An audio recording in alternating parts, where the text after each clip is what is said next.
The Alabama Farmers Federation and the Alabama Farmers Cooperative proudly present Simply Southern with your hosts Jim Allen and Mary Johns. Hello and welcome to Simply Southern. I'm Mary Johns. And I'm Jim Allen. 100 years ago, people in rural areas had trouble getting electricity. Today, the problem is a lack of high-speed internet access. But that could be changing thanks to action by the Alabama legislature. We're going to raise the quality of life for Alabamians, and that's what's most important. Wheelchair basketball got its start after World War II, and now Alabama is the only state with 2 universities that support their own wheelchair basketball teams. The sport definitely impacts lives because it can get people back to being themselves who may have lost who they once were.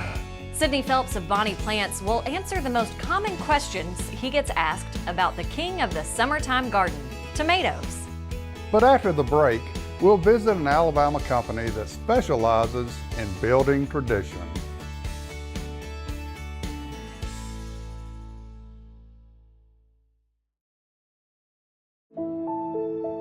What sustains us? Food? Family? Faith. Alabama farmers live those things every day. They conserve our resources, clothe our families, and fill our tables. They cultivate jobs for our communities and values for our future. Farmers grow it all right here in Alabama. There's no such thing as downtime when you own a farm. This is your land. You tend it and try to get the most from it, no matter the weather or time of day. It's been that way for generations. And for generations, your local quality co-op store has been there for you, with a full range of agriculture supplies and services, from feed to fertilizer, seed to grain storage, and the right hardware for any application. You'll always find what you need, plus friendly, knowledgeable advice at your local quality co-op store. There's one near you. No 2 churches look exactly alike. Some are filled with ornate stained glass and gilded details, while others are just plain and cozy. But for many of us, one thing we all shared on Sunday mornings was a wooden pew. And for the last 90 years, some of the finest examples of these have come from a little town in West Alabama. When Montgomery's Eastern Meadows Church of Christ moved across town into a beautiful new building, they decided to abandon their old collection of chairs for a more traditional look. And nothing says tradition in a place of worship like a pew. If you got a family, a big family that wants to sit on the same pew, then they've got the ability to do that. You can keep kids up close to you instead of reaching over chairs to do things like that. People take the liberty of moving chairs, but we like what the pews do for our auditorium. That fancy long wooden bench holding up your hymnal may seem to have just sprouted up with the steeple, but they're actually an investment in craftsmanship that will seat generations of churchgoers. And when it came time for Eastern Meadows to make that investment, they turned to a nearly century-old manufacturer in Grove Hill, Alabama. I like to think as far as in the pews, you can buy a Volkswagen equivalent and you'll get a Volkswagen equivalent use out of it. We're not a Volkswagen. We're moving up to that low-end Cadillac or Lexus or what have you because that's what we sell. The Dumas Manufacturing Company has been building solid wood furniture for churches, courthouses, and for a variety of other needs since 1928. Over the years, their commitment to quality has brought this small-town business a big-time reputation. We did the federal courthouse in Birmingham. We've done the Mobile County Courthouse. We did Catholic Church in Auburn that had the longest pews I've ever seen. We've done in the Caribbean. We've done in the Virgin Islands. We one year sent a crew up with a temperature-controlled cargo van to Alaska. Priding themselves on meeting the customer's needs, Dumas has built furniture for everything from Jewish synagogues to even replacing the seating for the Grand Ole Opry after it was damaged by floods in 2010. For Eastern Meadows Church of Christ, being able to customize the look of their sanctuary was important, as they wanted to match their new look with furniture they had brought from their previous building.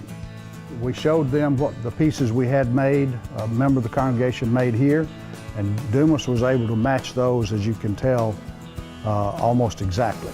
They're going to be with that product for a long time. We have a 25-year warranty and we sell a quality product, and so we want them to be happy when they get that end result.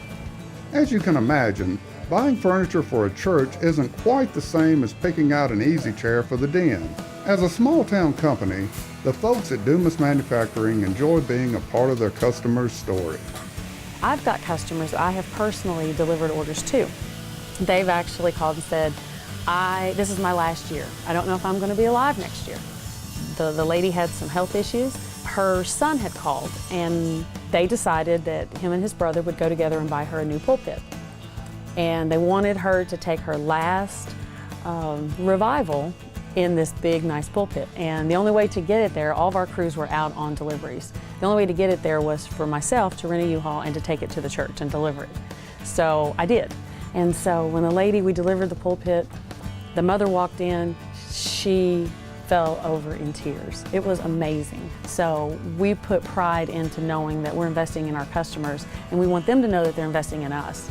It's an Alabama company, and it's in an area where there aren't a lot of opportunities for the local populace to find jobs, and it's a product I'm proud of.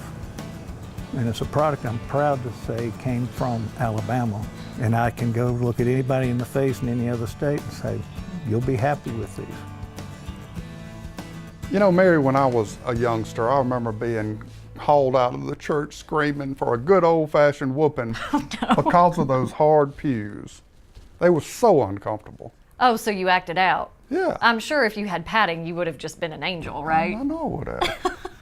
Now, while the wood may be tough on the tushy, it is nice because there's good reverberation and sound if it's just wood instead of padding. So glad that we have a good Alabama company making those. When Simply Southern continues, we'll visit the University of Alabama's new facility for adapted athletics for the fierce matchup between Auburn and Alabama's men's wheelchair basketball teams. The versatile peanut. Meat of the earth, friend of the soil, tasty, nutritious, packed with protein. And Alabama peanut farmers nourish some very special things. Families, communities, and Alabama's economy. Peanuts. Good for you, good for Alabama. Who drives your car? An athlete? A rocker? A dreamer?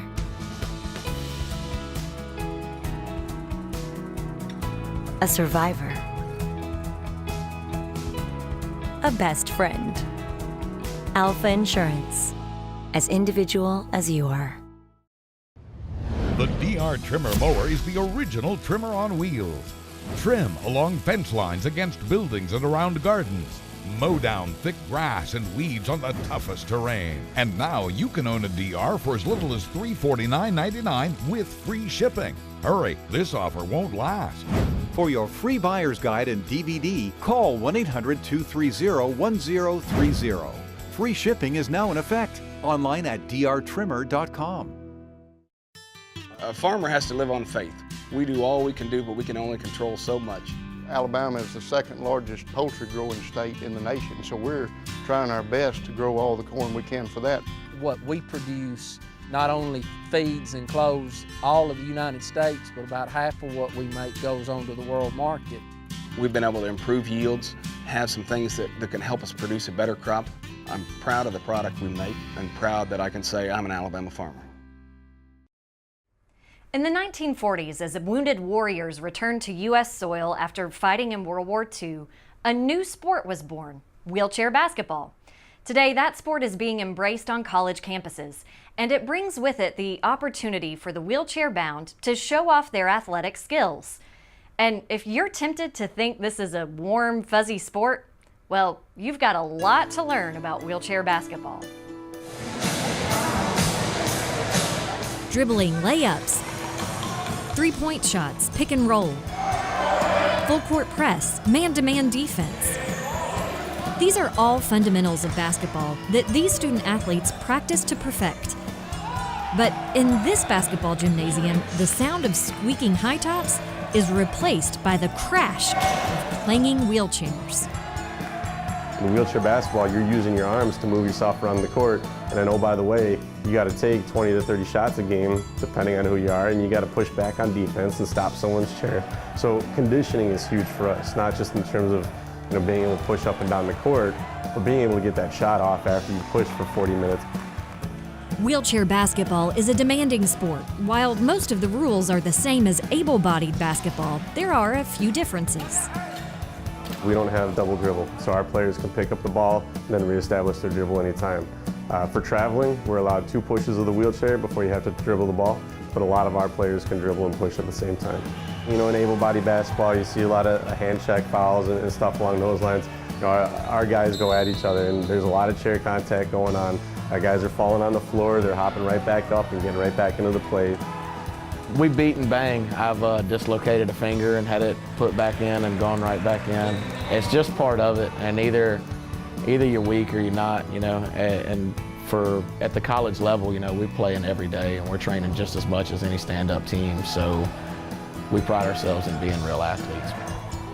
The state of Alabama is unique because it's the only one in the U.S. with wheelchair basketball teams at 2 universities, which means it's the only place where players get to experience a fierce in-state rivalry. I can promise you if you film this game that we're fixing to play against Auburn, it won't be warm and fuzzy, right? It'll be pretty nasty. And just like every other Auburn-Alabama matchup is. The spring Auburn-Alabama game was part of the first wheelchair basketball tournament played at the University of Alabama's new facility for adapted athletics. It's nice to have the support of the university behind us. We are not part of the athletics department, so we have to raise our funds ourselves and find scholarship monies on our own. And so that's a huge part of what we do. And the adaptive athletics department here at the University of Alabama is always looking for donors, and we are humbled by each and every one of our donors, and we are very thankful for them. The sport definitely impacts lives more so than any other sport that I've seen, because it can get people back to being themselves who may have lost who they once were. Not only that, but all these kids coming to school need a chance, and for us, our biggest thing is we're trying to get scholarships. So not only can you affect somebody's life and the competitive aspect here and now, but you could set them up to have a much better future. If you want to check out a game, Alabama and Auburn both host annual tournaments, which make for a thrilling and entertaining day for the entire family. If you watch it for the first time, you'll fall in love with it. It's physical, it's a thinking man's game. It's a lot different than able-bodied basketball, where Mustafa Heron can take over a game and score 30 points. In our game, we can backpick the best player and keep them out. So it's more of a team environment and a team game. It is one of those sports that if you haven't seen before, it'll catch your eye and you'll stand there and you'll watch it and you'll not realize that a half hour's gone by before it's like, oh, I had to be somewhere. Coach Taylor was exactly right. When we were at the game, I couldn't believe how quickly it was over. So who won? Alabama won this year, so they have the bragging rights, but last season was the first official one for Auburn. So it's only going to get more competitive. Absolutely.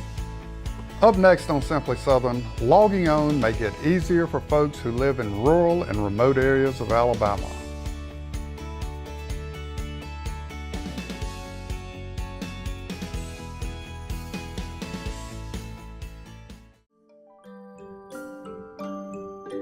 One out of 4 Alabama residents have benefited from the Alabama Cooperative Extension System.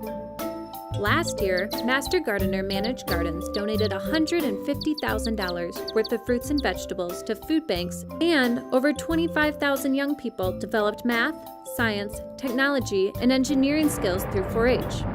Now what we want to know is, how can we help you? Soybean is a very versatile product. We make crayons out of it. A lot of the combines you see rolling through the fields have a lot of plastic side panels that are made from a soy product. The soybeans that we grow on our farm mostly goes into chicken feed. Soybean production in Alabama employs over 10,000 people. We grow some of the best soybeans in the world. We go the extra mile to make sure when our name is stamped on it, we know it's the best product we can produce. Being a catfish farmer to me means carrying on a legacy that my father started about 35 years ago.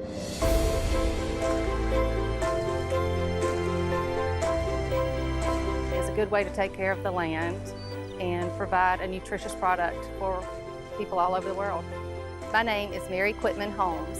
My sister, my father, and I own this farm, Lawson Catfish Farm, in Perry County, Alabama. If you live in one of our state's largest cities, you may take high-speed internet access for granted. But if you live in a rural area, you know that getting online can sometimes be a slow, painful process. As Kevin Worthington tells us, incentives approved by the state legislature earlier this year have some parts of Alabama picking up speed. In some parts of Alabama, there can be miles between houses, making it expensive for companies to provide even the most basic utilities to the people who live there. But a new law provides incentives to companies to expand internet service to those rural areas, much like when the state is trying to attract a new industry. If we're willing to go out and attract jobs and spend for a large factory, and we're willing to spend $1 billion or $2 billion to attract those jobs, why wouldn't, as a state, we try to raise the income of the rural people? Why wouldn't we make some investment into the rural? Steve Foshee is CEO of Tom Bigby Electric Cooperative in Marion County.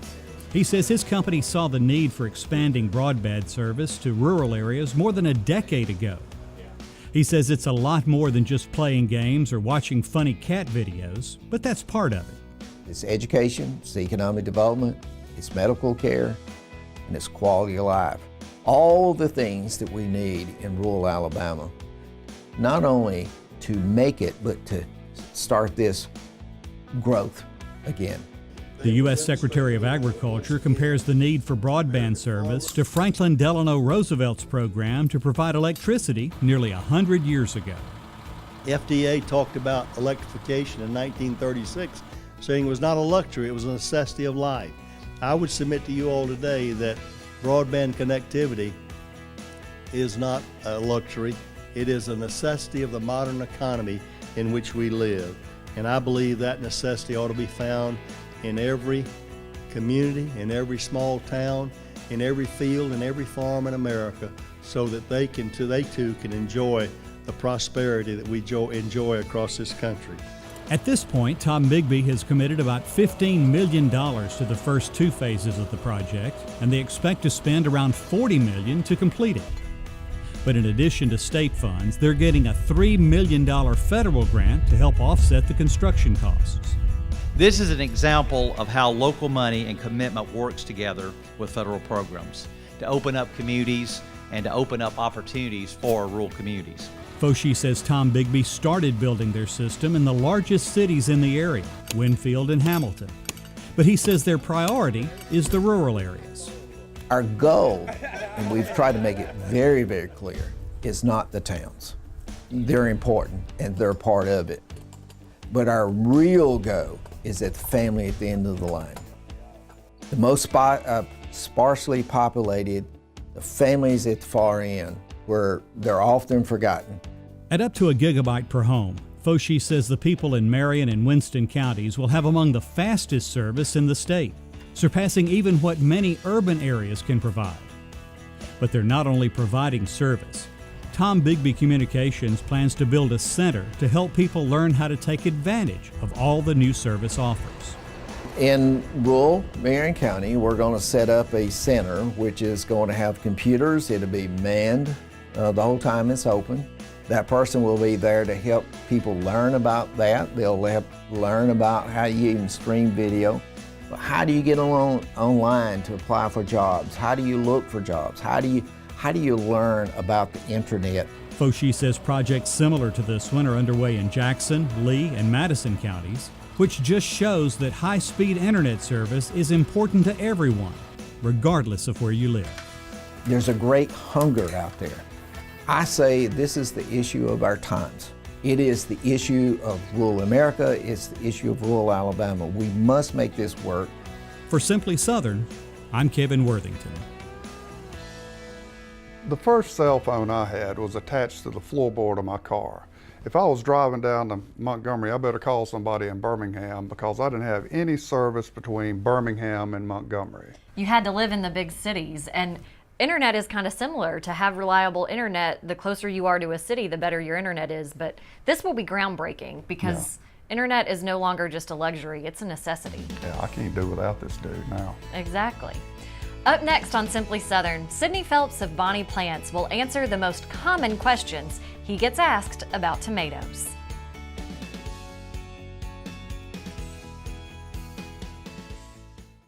There's nothing quite like sitting down to a home-cooked meal with fresh vegetables from the garden. With Bonnie Plants from your local quality co-op store, you can enjoy the freshest vegetables right from your own backyard.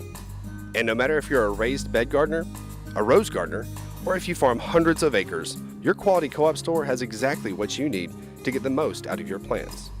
You'll always find what you need, plus friendly, knowledgeable advice at your local quality co-op store. There's one near you. What we eat, what we wear. It all starts somewhere. And if it's good, it usually starts with a farmer. And that somewhere is right here in Alabama. In a field, in a barn, on a tractor. Right now, there's a farmer starting something good for all of us.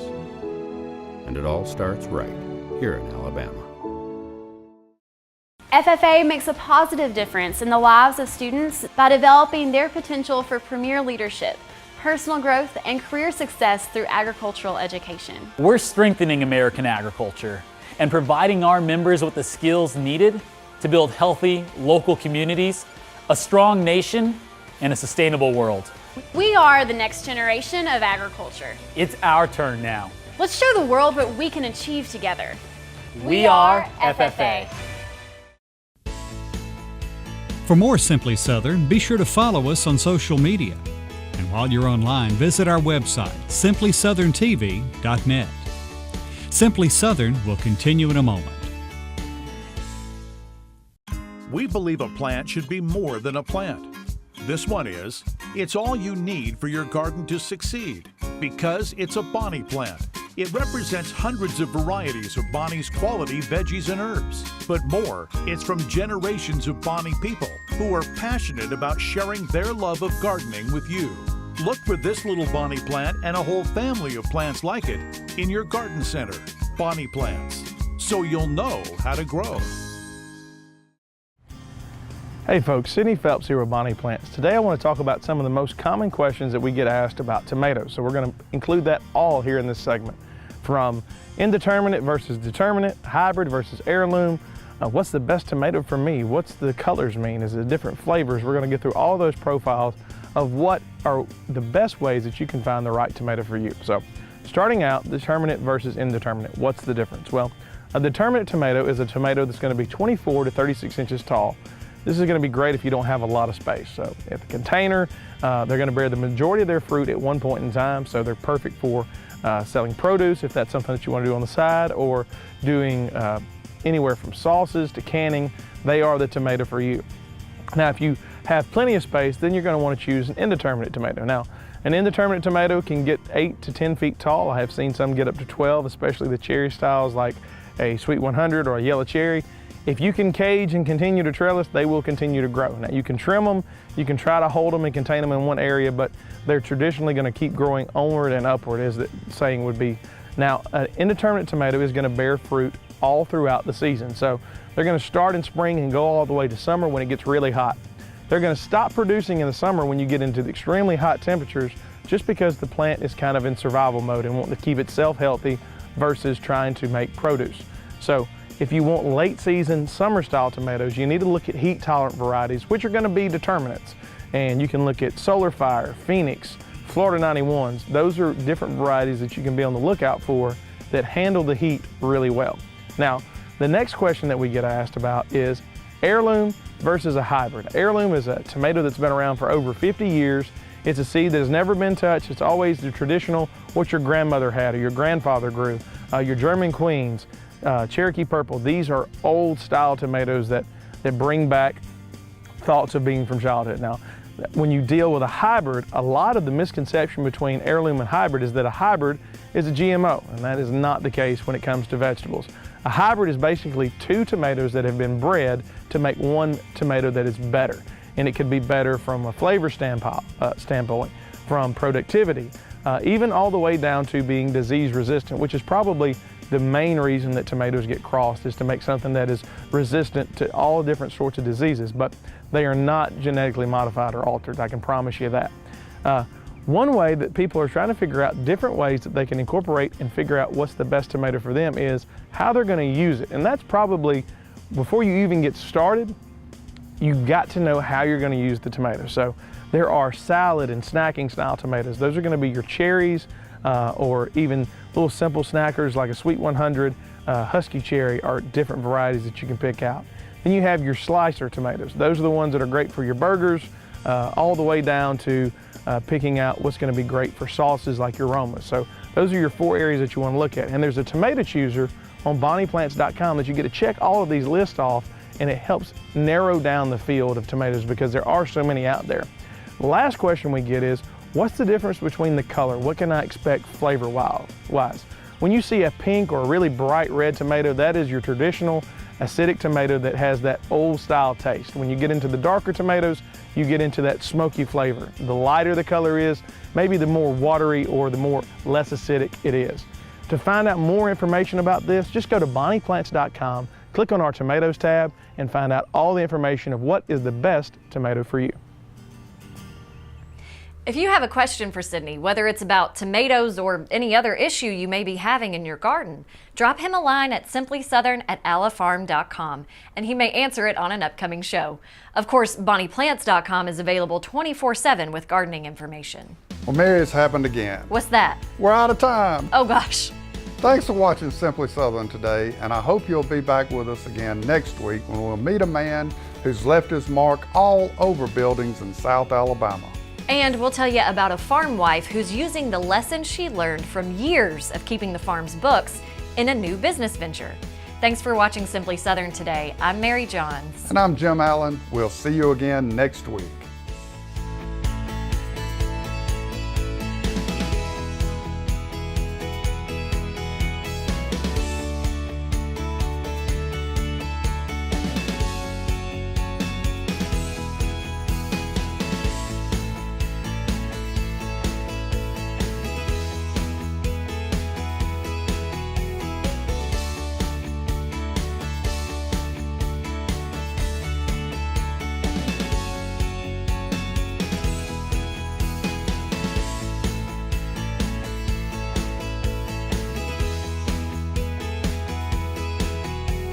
Simply Southern is a production of the Alabama Farmers Cooperative and the Alabama Farmers Federation.